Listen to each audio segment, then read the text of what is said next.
तो एक बार फिर से आप सभी का स्वागत है बीएनपी नर्सिंग क्लासेस में।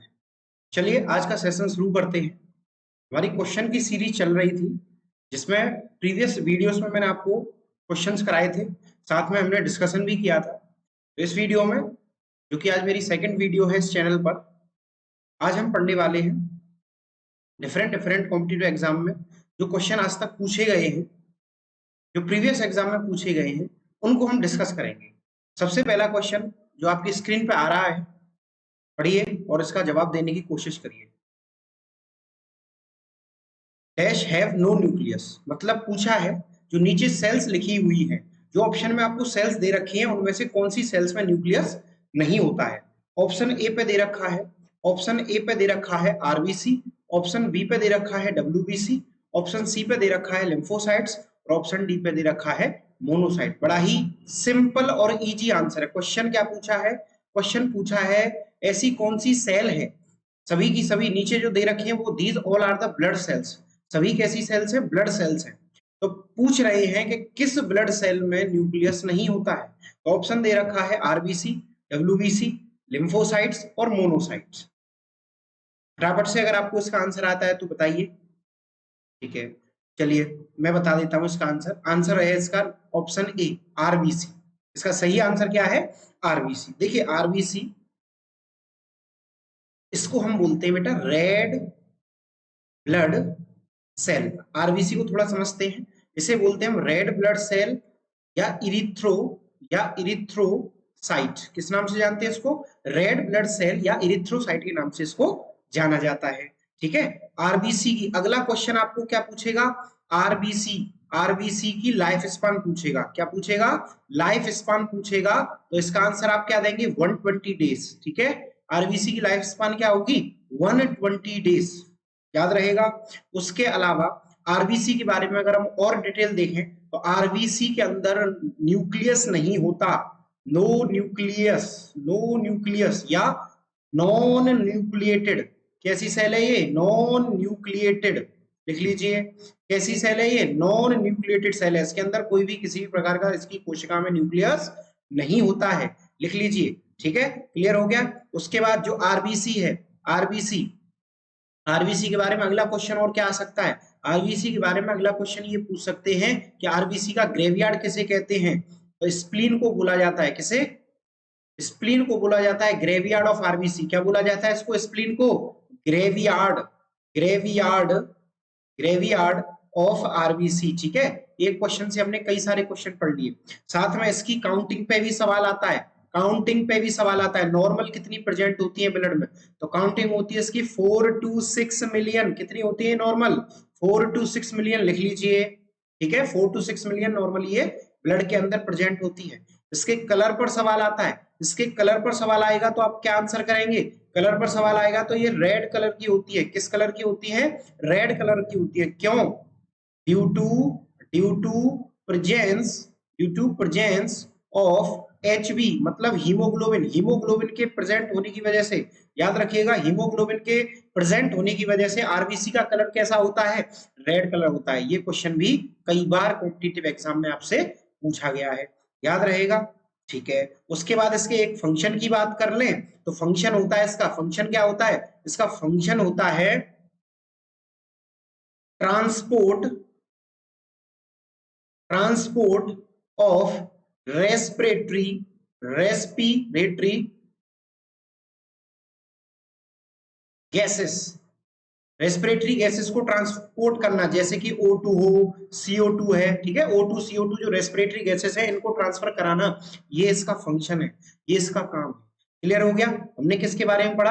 आरबीसी के बारे में। यहीं पर दूसरे नंबर पे क्या लिखा हुआ बेटा? डब्ल्यूबीसी। दूसरे नंबर पे क्या लिखा हुआ? डब्ल्यूबीसी। तो यहीं पर जब आ गया है तो डब्ल्यूबीसी के बारे में भी मैं थोड़ा सा बता देता हूँ। डब्ल्यूबीसी को हम क्या कहते हैं? इसको हम ल्यूकोसाइट कहते हैं। क्या कहते हैं? ल्यूकोसाइट। याद रखिएगा, डब्ल्यूबीसी को हम क्या बोलते हैं? ल्यूकोसाइट बोलते हैं। इसका लाइफ स्पैन पर, अगर इसके लाइफ स्पैन पर सवाल आएगा तो लाइफ स्पैन होती है इसकी कितनी? 7 से लेकर के 15 दिन, लगभग 7 से लेकर के 15 दिन इसकी लाइफ स्पैन होती है, याद रखिएगा। और ये कैसी सेल है? न्यूक्लिएटेड है, ये याद रखना, न्यूक्लिएटेड।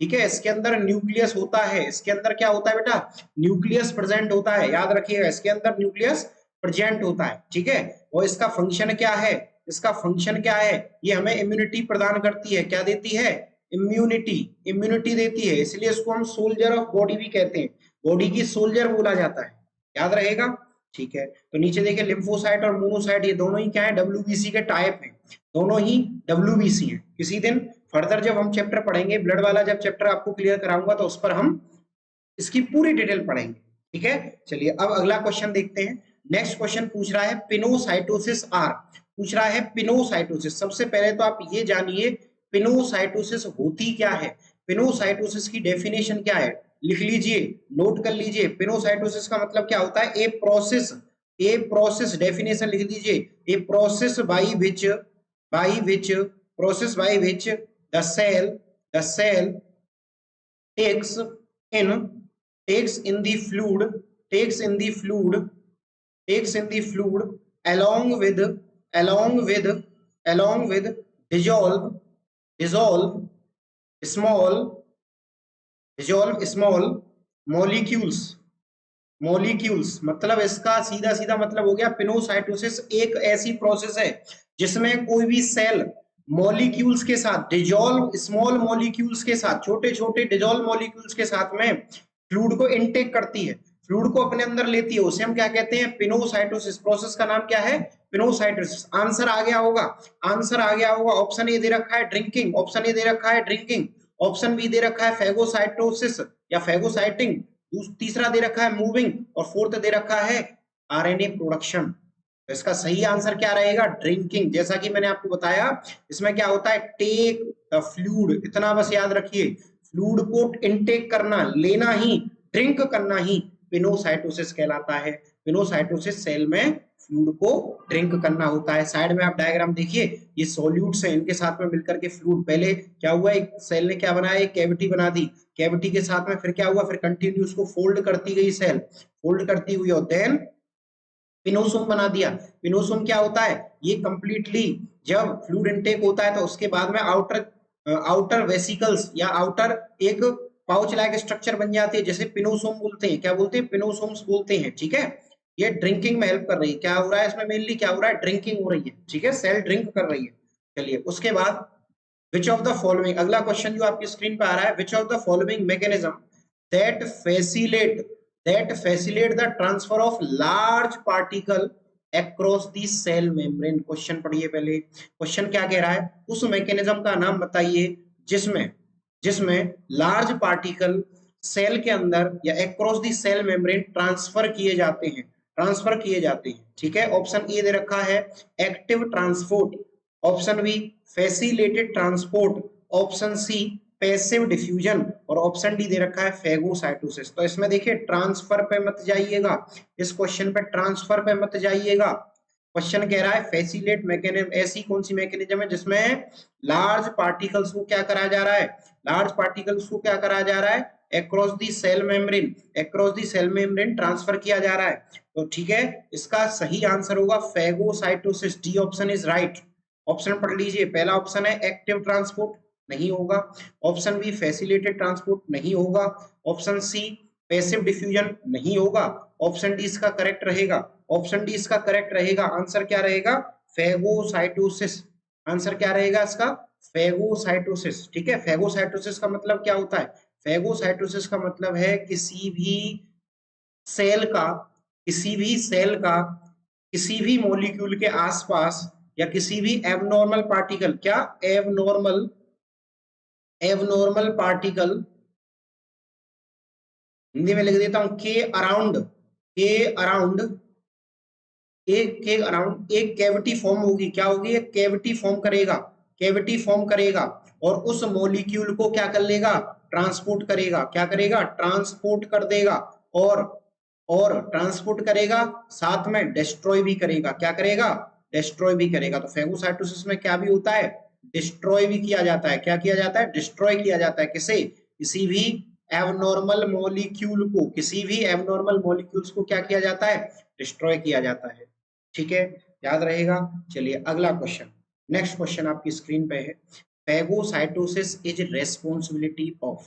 क्वेश्चन पूछा है फेगोसाइटोसिस किस सेल की, किस कोशिका की रेस्पॉन्सिबिलिटी है, फेगोसाइटोसिस किस सेल के द्वारा किया जाता है। तो ऑप्शन ए दे रखा है, पढ़िए, अगर आपको आता है तो कमेंट जरूर करिए, अगर आपको आंसर पता है तो कमेंट करिए। ऑप्शन ए दे रखा है ईसनोफिल, ऑप्शन बी दे रखा है न्यूट्रोफिल, ऑप्शन सी दे रखा है मोनोसाइट, ऑप्शन डी दे रखा है लिम्फोसाइट।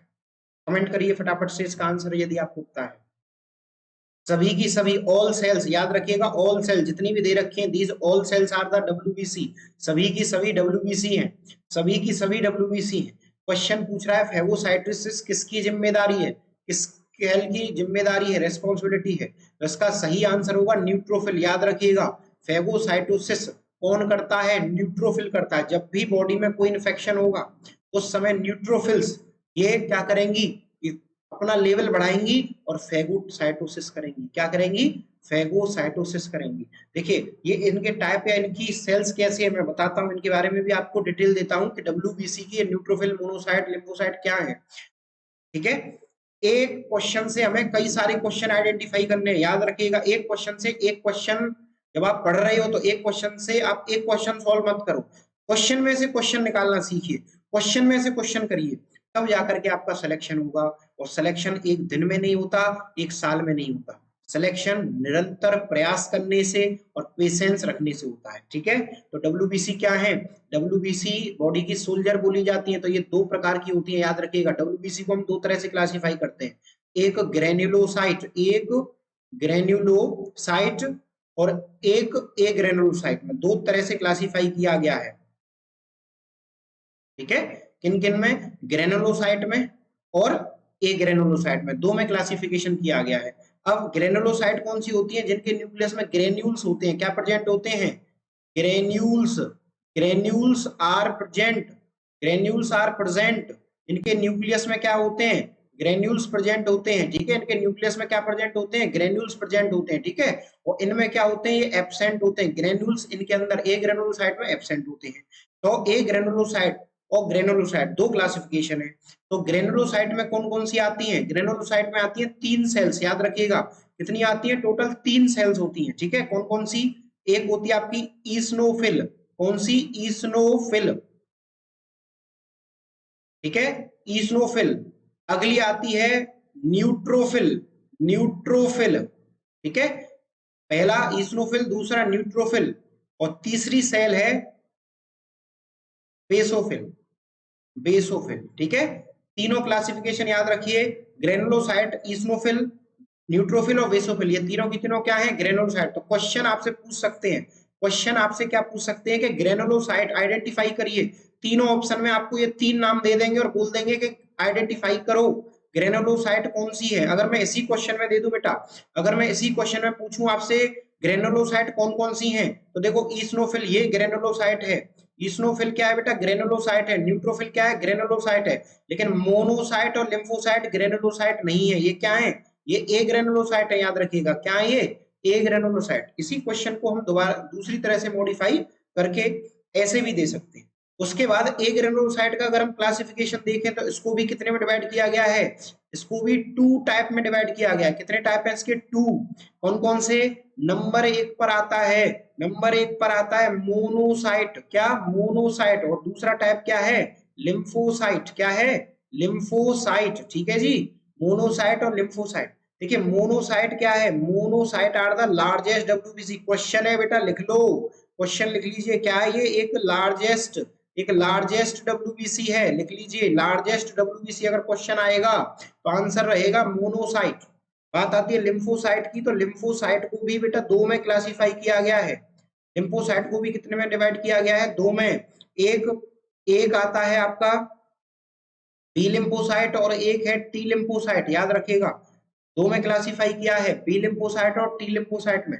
बात आती है बी लिम्फोसाइट क्या करेंगी, बी लिम्फोसाइट हमें देती है बेटा ह्यूमोरल इम्यूनिटी, ह्यूमोरल इम्यूनिटी देती है। क्या देती हैं, ह्यूमोरल इम्यूनिटी। ये भी एक सवाल है, क्वेश्चन है, कई बार पूछा गया है कॉम्पिटिटिव एग्जाम में कि ऐसी कौन सी सेल है, या उन सेल का नाम बताइए, या which cell is responsible for humoral immunity. तो आंसर क्या करेंगे आप, बी लिम्फोसाइट। आंसर क्या करोगे बेटा, बी लिम्फोसाइट। अगर क्वेश्चन पूछे which cell provide cell mediated immunity, कौन सी, cell mediated, cell mediated immunity, तो आंसर आएगा टी लिम्फोसाइट। क्या आंसर आएगा, टी लिम्फोसाइट। याद रखिएगा, टी लिम्फोसाइट हमें कौन सी इम्यूनिटी देंगी बेटा, सेल मीडिएटेड इम्यूनिटी। याद रहेगा।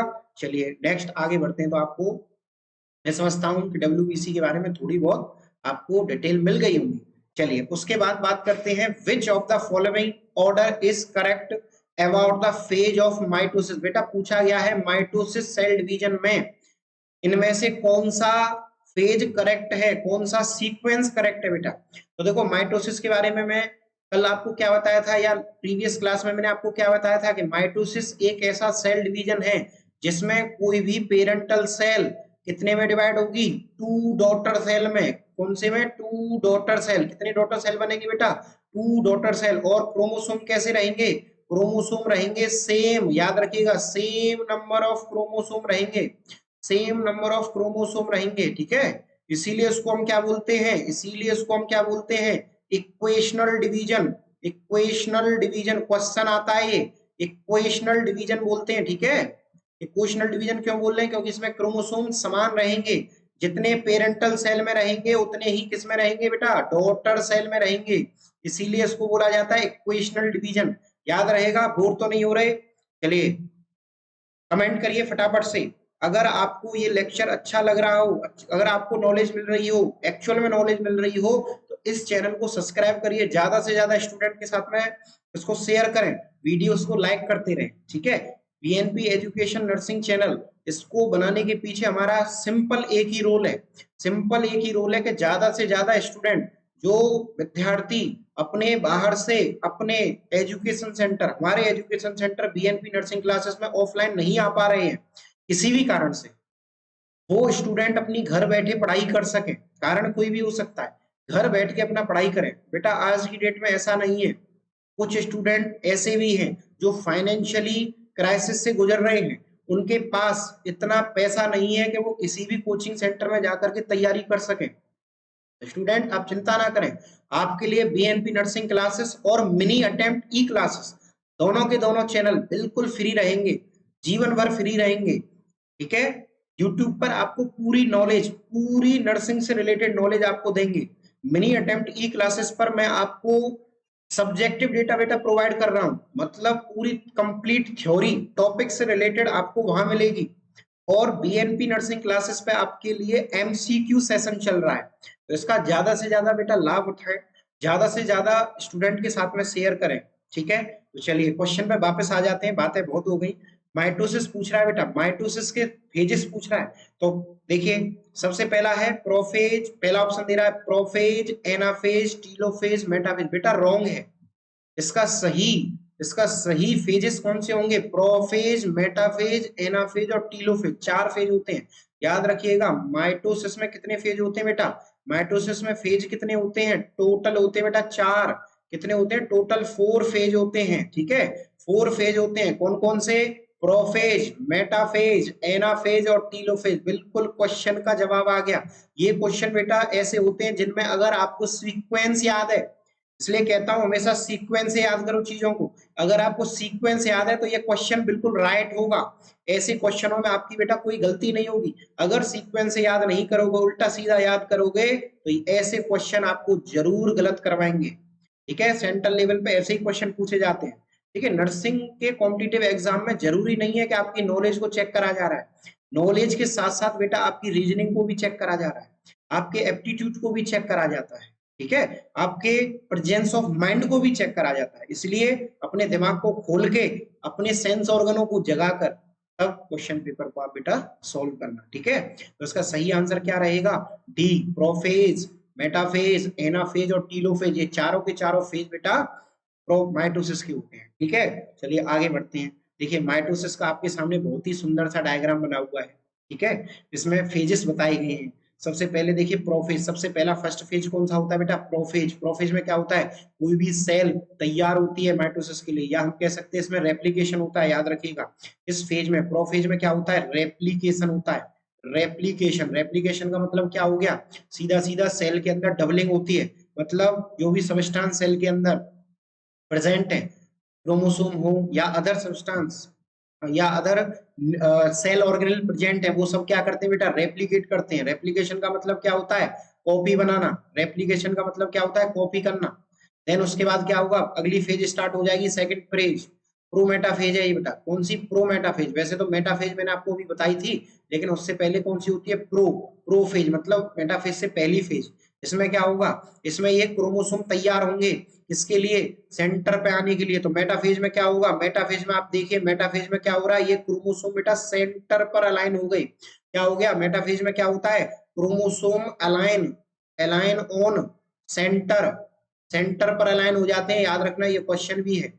मेटाफेज में क्या होता है बेटा? क्रोमोसोम सेंटर पर अलाइन हो जाते हैं, ठीक है। और सेंट्रोसोम आपके कहाँ चले गए? पोल्स पर आ जा रहे हैं। सेंट्रोसोम कहाँ पर पड़े हुए हैं? पोल्स पर पड़े हुए हैं। और बीच में आपको ये फाइबर्स जो दिखाई दे रही है, इनको हम बोलते हैं स्पिंडल फाइबर। क्या बोलते हैं? स्पिंडल फाइबर्स, ठीक है।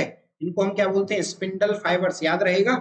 उसके बाद अगला फेज कौन सा होता है? तीसरा। मेटाफेज के बाद एनाफेज आता है। एनाफेज में आप गौर करिए कि ये क्या था? इक्वेटोरियल लाइन, मतलब सेंटर लाइन थी। सेंटर लाइन से क्रोमोसोम बेटा कहाँ जा रहे हैं? दूर जा रहे हैं, यानी पोल्स की तरफ जा रहे हैं। ये क्या है? पोल्स है ये बेटा, पोल्स हैं ये क्या है? पोल्स हैं। तो किधर की तरफ जा रहे हैं? पोल्स की तरफ जा रहे हैं ना, ठीक है। क्रोमोसोम्स किधर की तरफ जा रहे हैं? पोल्स की तरफ जा रहे हैं, ठीक है, याद रखना। तो इसमें क्या होगा? इसमें क्या लिखेंगे आप?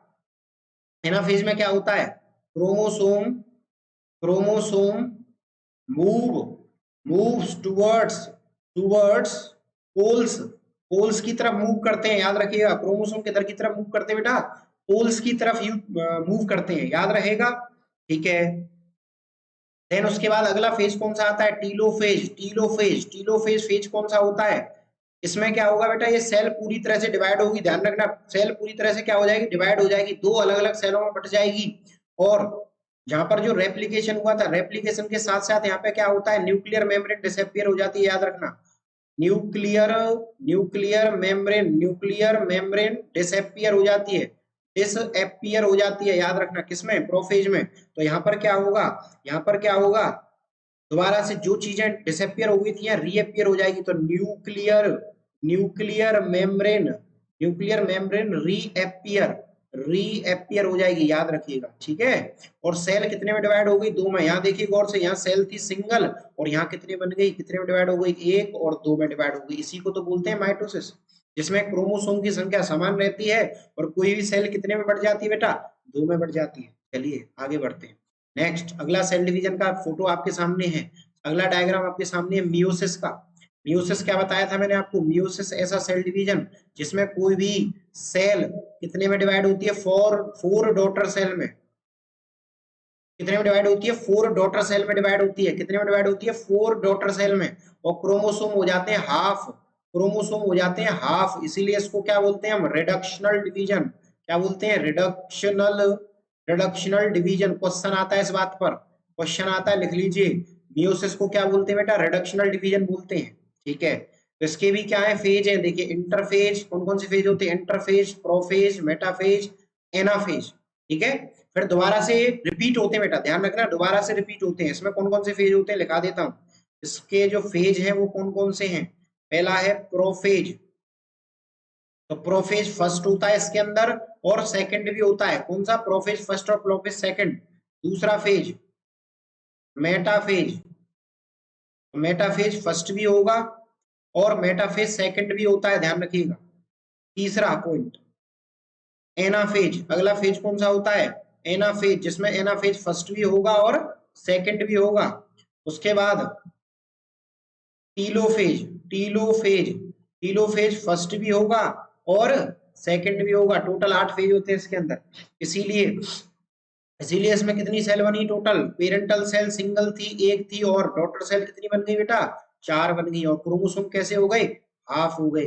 क्यों होते हैं उसके पीछे का कारण बताता हूं, क्यों होते हैं उसके पीछे का कारण बता रहा हूं। Because in prophase, prophase second, prophase second replication replication do not occur, यानी इसमें क्या नहीं होता, रेप्लिकेशन नहीं होता बेटा, याद रखिएगा इसमें क्या नहीं होता, रेप्लिकेशन नहीं होता। मैंने बताया था ना रेप्लिकेशन किसे कहते हैं, रेप्लिकेशन का मतलब होता है डबलिंग, तो इसमें डबलिंग नहीं होता, ये इंपॉर्टेंट पॉइंट है, स्टार पॉइंट है, बना लीजिएगा, इससे सवाल आते हैं।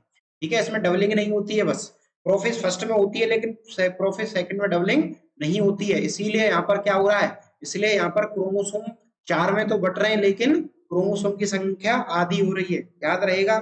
चलिए आगे बढ़ते हैं, नेक्स्ट देखिए, breast nursing and paramedical education नाम से हमारे ऑफलाइन सेंटर है, जिसमें आप नर्सिंग ऑफिसर बनने के लिए अपनी कोचिंग क्लासेस ज्वाइन कर सकते हैं बेटा। शॉर्ट में बीएनपी एजुकेशन सेंटर, ये जनकपुरी मोहली रोड पर है। कहाँ है ये, जनकपुरी मोहली रोड मथुरा। ये किस जगह प्रेजेंट है, जनकपुरी मोहली रोड मथुरा में है। और ये मथुरा में आपके लिए नर्सिंग ऑफिसर बनने का सपना पूरा कर रही है। पिछले कई वर्षों से बेस्ट 100% लगभग हमारे सेंटर का रिजल्ट बेटा 98 to 100% रहता है। ये आपको सोच के ऐसा लग रहा होगा कि 100% कैसे हो सकता है, पर ऐसा नहीं है। आप आकर के देख सकते हैं, हमारे इंस्टीट्यूट में जितने भी बच्चे पढ़ते हैं मोस्टली सभी बच्चे, एक दो को छोड़कर सभी सेलेक्ट हो जाते हैं। ठीक है, ये आप कुछ भी मान लीजिए, टीचरों की मेहनत मान लीजिए, बच्चों की मेहनत मान लीजिए बेटा। ठीक है, और हमारे यहाँ नोट सेट से यूपीसीएचओ, एनआरएचएम, रेलवे, ईएसआईसी जैसे सभी नर्सिंग कॉम्पिटिटिव एग्जाम की तैयारी कराई जाती है। इसके लिए एडमिशंस आपके लिए ओपन है। अगर आपको और फर्दर बेटा इसके बारे में जानकारी चाहिए तो 8279361956 पे आप संपर्क करिए, या 8445475505 बेटा, इन 2 नंबरों पर आप संपर्क कर सकते हैं और अपना नर्सिंग ऑफिसर बनने का सपना पूरा कर सकते हैं। चलिए, ये बेटा हमारे स्टार स्टूडेंट्स हैं, ये स्टार स्टूडेंट्स हैं जो कि हमारे एजुकेशन सेंटर से अभी तक डिफरेंट कॉम्पिटिटिव एग्जाम्स में सेलेक्ट हुए हैं और गवर्नमेंट जॉब्स पर इस समय तैनात हैं। इस समय ये गवर्नमेंट जॉब कर रहे हैं, तो ये हमारे लिए बहुत ही खुशी की बात है कि अब तक हमारे यहाँ से बहुत सारे स्टूडेंट नर्सिंग ऑफिसर बन के निकले हैं। ठीक है, ये आप सामने देख सकते हैं, और आपका भी इसमें नेक्स्ट में चाहता हूं आपका इसमें फोटो आए, इसलिए बीएनपी एजुकेशन सेंटर के ऑफलाइन सेंटर को भी जो स्टूडेंट विजिट कर सकता है वो विजिट करे, ऑफलाइन सेंटर में आकर के पढ़ाई करे। ठीक है, चलिए अगला क्वेश्चन आपकी स्क्रीन पे आ रहा है, the tissue which is widely and abundantly distributed in human body. बड़ा ही इंपॉर्टेंट क्वेश्चन है बेटा, कई बार पूछा गया है, पूछते हैं कि वाइडली एंड अबंडेंटली पूछा है, सबसे ज्यादा मात्रा में बॉडी में सबसे ज्यादा मात्रा में कौन सा टिश्यू होता है। ऑप्शन दे रखा है, अगर पता है तो आंसर करिए कमेंट में। ऑप्शन दे रखा है कनेक्टिव टिश्यू, दूसरा दे रखा है कार्टिलेजिनस टिश्यू, तीसरा दे रखा है लिम्फोइड टिश्यू, और फोर्थ दे रखा है एपिथेलियल टिश्यू। तो इसका सही आंसर होगा बेटा ए, इसका सही आंसर क्या होगा, ए। याद रखिएगा, connective tissue is the most widely और abundantly distributed tissue in human body. लिख लीजिए, कनेक्टिव टिश्यू सबसे ज्यादा पाया जाता है बॉडी में। उदाहरण देता हूं इसका एग्जांपल, जैसे कि बोन भी बेटा क्या है, कनेक्टिव टिश्यू का ही एग्जांपल है। तो बोन अपनी बॉडी में 206 है, हर जगह है मोस्टली। उसके अलावा ब्लड बेटा हर जगह है, ब्लड भी का एग्जांपल है, कनेक्टिव टिश्यू का एग्जांपल है। उसके अलावा लिम्फ भी किसका एग्जांपल है, कनेक्टिव टिश्यू का। इसलिए बोला गया है कि मोस्ट डिस्ट्रीब्यूटेड टिश्यू होता है ह्यूमन बॉडी का मोस्ट डिस्ट्रीब्यूटेड टिश्यू होता है, याद रहेगा। चलिए उसके बाद में आगे अब हम टिश्यू के बारे में, बेटा जब नाम आ ही गया है तो थोड़ा सा टिश्यू के बारे में मैं आपको समझा देता हूँ। ठीक है, टिश्यू के बारे में थोड़ा सा समझा देता हूँ कि टिश्यू के कौन कौन से टाइप हैं या कौन कौन से टिश्यू ह्यूमन बॉडी में प्रेजेंट होते हैं, याद रहेगा। देखिए, हो सकता है लेक्चर थोड़ा सा लंबा हो लेकिन एंड तक जरूर देखिए। इस लेक्चर को देखने के बाद में आपको बहुत सारी बेटा नॉलेज मिलेगी, ग्रुप ऑफ नॉलेज आपको मिलेगा। ठीक है, चलिए तो हम किसकी बात कर रहे हैं बेटा, टिश्यू की। हम किसकी बात कर रहे हैं, टिश्यू की। तो टिश्यू क्या होता है, टिश्यू का मतलब है बेटा ग्रुप लिख लीजिए, कॉपी पेन निकाल लीजिए, लिखना शुरू कर दीजिए। Group of number of cells which have which have same which have same functions, group of number of cell which have same function is known as tissue। याद रखिएगा, एक ही प्रकार के फंक्शन करने वाली सेल्स को हम क्या कहते हैं बेटा, टिश्यू कहते हैं। याद रहेगा भाई, सबसे पहले क्या होता है, सेल्स, छोटी छोटी सेल्स मिलती हैं और सेल्स का ग्रुप बनाता है बेटा टिश्यू। याद रखिएगा, सेल्स मिलकर के क्या बनाते हैं, टिश्यू, और टिश्यू मिलकर क्या बनाते हैं बेटा, ऑर्गन। टिश्यू मिलकर के क्या बनाते हैं, ऑर्गन, और ऑर्गन बनाते हैं बेटा सिस्टम, ऑर्गन सिस्टम बनाते हैं, और सिस्टम बनाते हैं बेटा बॉडी, पूरी की पूरी बॉडी का निर्माण करते हैं। ठीक है, बॉडी का निर्माण किससे हुआ है, बेसिक यूनिट सेल से क्वेश्चन भी आता है। ठीक है, तो टिश्यू बेटा 4 क्लासिफिकेशन है, 4 मेजर क्लासिफिकेशन। मेजर क्लासिफिकेशन की बात करें तो हमारे शरीर में कितने प्रकार के टिश्यू होते हैं बेटा, 4 टाइप के टिश्यू होते हैं। कितने टाइप के टिश्यू होते हैं बेटा, 4 टाइप के टिश्यू होते हैं। कौन कौन से, सबसे पहले नंबर पे आता है एपिथीलियम टिश्यू, एपिथीलियम टिश्यू। दूसरे नंबर पे आता है बेटा कनेक्टिव टिश्यू, दूसरे पे याद रखिए कनेक्टिव टिश्यू। तीसरे टाइप का टिश्यू होता है मस्क्यूलर, मस्क्यूलर टिश्यू।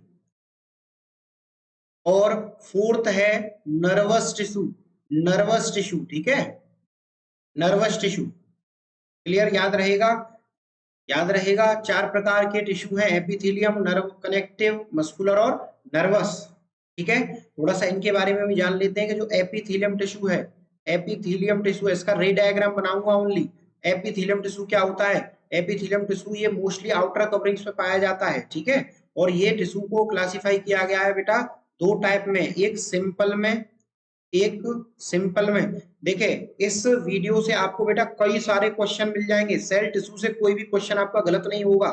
ठीक है, सभी क्वेश्चन सेल और टिश्यू के आपके इससे रिलेटेड कंप्लीटली सॉल्व हो जाएंगे। ठीक है, सिंपल और कंपाउंड में, सिंपल और कंपाउंड में 2 में इसको बांटा गया है। तो सिंपल फिर फर्दर करके कितने में डिवाइड किया गया है, 4 टाइप में। फर्दर कितने में डिवाइड किया गया है बेटा, 4 टाइप में। कौन कौन से, एक क्यूबॉइडल, एक कॉलमनार, एक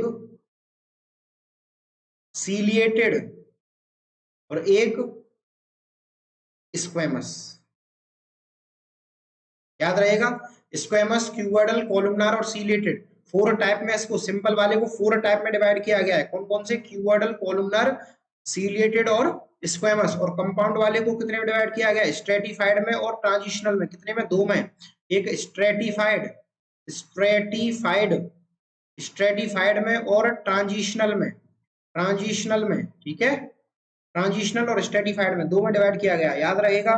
ठीक है, अब बात आती है क्यूबॉइडल। क्यूबॉइडल जो सेल होती है या क्यूबॉइडल जो टिश्यू होते हैं, इनमें बेटा क्यूब शेप की सेल होती है, क्यूब शेप की सेल होती है। ठीक है, क्यूब शेप की सेल होती है। और क्यूबॉइडल मोस्टली कहाँ प्रेजेंट होते हैं, क्यूबॉइडल मोस्टली कहाँ प्रेजेंट होते हैं, ग्लैंड में। कहाँ प्रेजेंट होते हैं, ग्लैंड्स में। याद रखिएगा, क्यूबॉइडल मोस्टली कहाँ प्रेजेंट होते हैं, क्यूबॉइडल मोस्टली ग्लैंड्स में प्रेजेंट होते हैं, याद रहेगा। ठीक है, उसके बाद कॉलमनार की बात करें तो ये जीआईटी में प्रेजेंट होता है, कॉलमनार जीआईटी में प्रेजेंट होते हैं। ठीक है, और सीलिएटेड का प्रेजेंट होते हैं यूटेराइन, यूटेराइन ट्यूब्स में, जिसको हम फेलोपियन ट्यूब भी बोलते हैं, याद रहेगा। इनमें क्या होते हैं बेटा, सीलिया होते हैं। क्या होते हैं, सीलिया, जो हेल्प करते हैं मूवमेंट में। किस में हेल्प करते हैं, मूवमेंट में हेल्प करते हैं। ठीक है, और जो क्यूबॉइडल सेल होते हैं, क्यूबॉइडल सेल सिक्रीशन में हेल्प करते हैं, इसलिए ये ग्लैंड्स में होते हैं। ठीक है, और स्क्वेमस जो टिश्यू है, जो स्क्वेमस टिश्यू है, उनमें कैसी सेल होती है, फ्लैट शेप की, फ्लैट शेप की सेल होती है। याद रखना, फ्लैट शेप की सेल होती है। ठीक है, फ्लैट शेप की सेल होती है। और कॉलमनर में किस शेप की सेल होती है, कॉलम शेप की, कॉलम शेप या रेक्टेंगुलर सेल होती है। कैसी, रेक्टेंगुलर। ठीक है, रेक्टेंगुलर शेप की सेल होती है, याद रहेगा। चलिए आगे बढ़ते हैं। आगे सेकंड टाइप जो है इसका कौन सा है, कनेक्टिव टिश्यू। सेकंड टाइप कौन सा है बेटा, कनेक्टिव टिश्यू। लिखते रहिए साथ के साथ, कनेक्टिव टिश्यू। अब कनेक्टिव टिश्यू के क्या क्या डिवीजन है, तो कनेक्टिव टिश्यू को बेटा अलग अलग तरह से डिवाइड किया गया है। कनेक्टिव टिश्यू को डिवाइड किया गया है आपका 2 में। कनेक्टिव टिश्यू को आपका डिवाइड किया गया है 2 में, लूज और डेंस कनेक्टिव टिश्यू। किस किस में, एक तो लूज कनेक्टिव टिश्यू और एक डेंस कनेक्टिव टिश्यू। ठीक है, लूज और डेंस में। तो लूज कनेक्टिव टिश्यू को किस किस में डिवाइड किया गया, आगे लूज को भी फर्दर देखिए। लूज को लूज क्यों कहते हैं, क्योंकि इसमें जो सेल्स हैं, सेल्स आर लूजली पैक्ड, इसकी जो सेल्स हैं वो लूजली पैक्ड होती हैं, लूजली पैक्ड होती है मतलब दूर दूर होती हैं, ठीक है। और डेंस में होती है बेटा क्लोजली, क्लोजली पैक्ड सेल होती हैं, क्लोजली पैक्ड सेल होती हैं, याद रहेगा। लूज और डेंस में क्या अंतर है, लूज के अंदर लूजली पैक्ड सेल है और क्लोज के अंदर क्लोजली पैक्ड सेल होती हैं, ठीक है। लूज कनेक्टिव टिश्यू को एडिपोज टिश्यू में डिवाइड किया गया है, किसमें डिवाइड किया बेटा, एडिपोज टिश्यू, किसमें डिवाइड किया गया है, एडिपोज और एरियोलर में, एरियोलर में, एडिपोज और एरियोलर में डिवाइड किया गया है, ठीक है। और डेंस कनेक्टिव टिश्यू को किस में डिवाइड किया गया है, डेंस को किया गया है ये इलास्टिक में, किसमें डिवाइड किया गया है, इलास्टिक टिश्यू में, किसमें डिवाइड किया गया है, इलास्टिक टिश्यू में।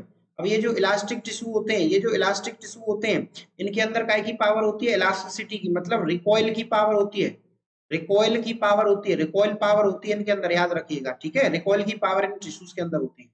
एडिपोज टिश्यू जो होते हैं, एडिपोज मतलब फैट हो गया, एडिपोज मतलब फैट हो गया, ठीक है।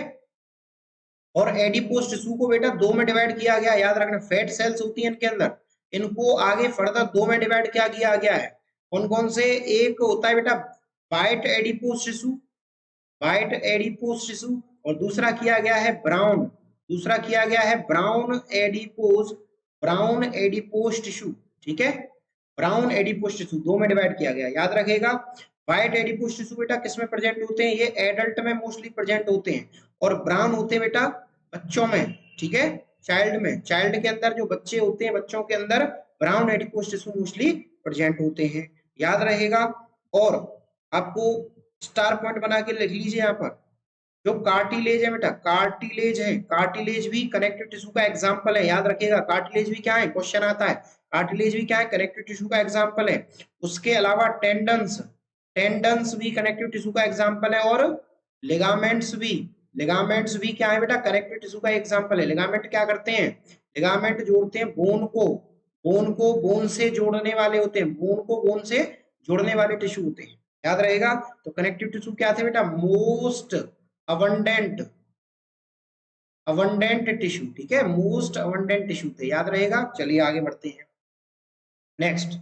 अब बताता हूं आपको बेटा, दो टिश्यू और रह गए, एक नर्वस और एक मस्कुलर, एक मस्कुलर। तो पहले मस्कुलर टिश्यू पढ़ेंगे। मस्कुलर टिश्यू क्या होता है, मस्कुलर टिश्यू को बेटा तीन प्रकार की मसल्स कह लो, या तीन तरह से डिवाइड किया गया है। एक है स्केलेटन मसल, तीन प्रकार की मसल होती है, स्केलेटन, एक स्मूथ, और एक कार्डियक, कार्डियक, ठीक है। स्केलेटन टिश्यू, स्मूथ टिश्यू और कार्डियक टिश्यू, मतलब मस्कुलर टिश्यू में तीन प्रकार की, भाई मस्कुलर टिश्यू में क्या आएगा बेटा, मसल्स आएंगी, इसमें क्या आएगा, मसल्स आएंगी, लगभग 639 मसल्स होती हैं ह्यूमन बॉडी में, ठीक है। तो स्केलेटल मसल्स कितनी क्या होती हैं, स्केलेटल मसल्स क्या होती हैं, जो कि वॉलेंट्री होती हैं, वॉलेंट्री होती है, याद रहेगा, वॉलेंट्री मसल्स होती हैं, यानी इन पे हमारा कंट्रोल होता है, इनको हम अपनी इच्छा से मूव करा सकते हैं। तो वॉलेंट्री, ये क्वेश्चन आता है, तो skeletal muscles are the voluntary muscles.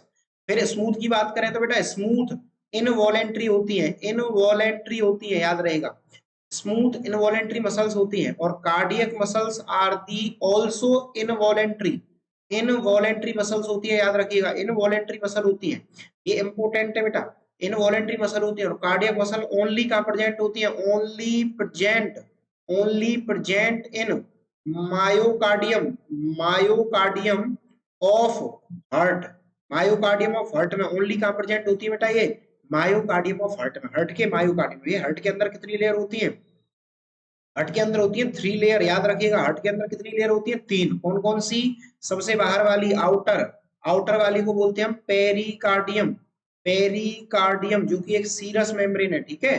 दूसरे नंबर पे आती है मिडिल लेयर, दूसरे नंबर पे आती है मिडिल लेयर, जिसको हम बोलते हैं मायोकार्डियम, मायोकार्डियम।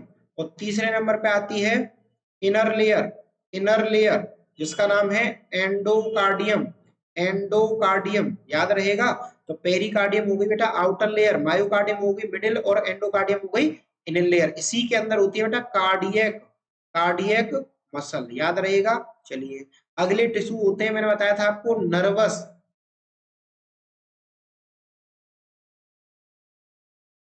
Nervous tissue. अगले टिश्यू कौन से होते हैं, नर्वस टिश्यू। जो नर्वस टिश्यू है बेटा वो दो तरह से क्लासिफाइड है। एक एक्साइटेबल और एक नॉन नॉन एक्साइटेबल टिश्यू। दो तरह से क्लासीफाई है ये, एक एक्साइटेबल टिश्यू और एक नॉन एक्साइटेबल टिश्यू। याद रहेगा, ये जो एक्साइटेबल टिश्यू है, जो ये एक्साइटेबल टिश्यू है, इनका एग्जांपल आएगा बेटा न्यूरॉन। क्या आएगा? न्यूरॉन। याद रखिएगा, neuron is the excitable tissue, क्योंकि इनके अंदर क्या होता है, इनके अंदर मैसेज को ट्रांसफर करने की क्षमता होती है ना, इंपल्सेस को ट्रांसफर करने की क्षमता होती है। न्यूरॉन पे सवाल आता है तो न्यूरॉन को क्या बोलते हैं? Smallest unit of nervous system. याद रखिएगा, नर्वस सिस्टम की स्मॉलेस्ट यूनिट होती है। और नॉन एक्साइटेबल का एग्जांपल आएगा न्यूरो न्यूरोगिलियल न्यूरोगिलियल सेल, जो कि सपोर्टिंग सेल होती है। कैसी होती है बेटा? ये supporting sales of nervous system की सपोर्टिंग सेल होती है।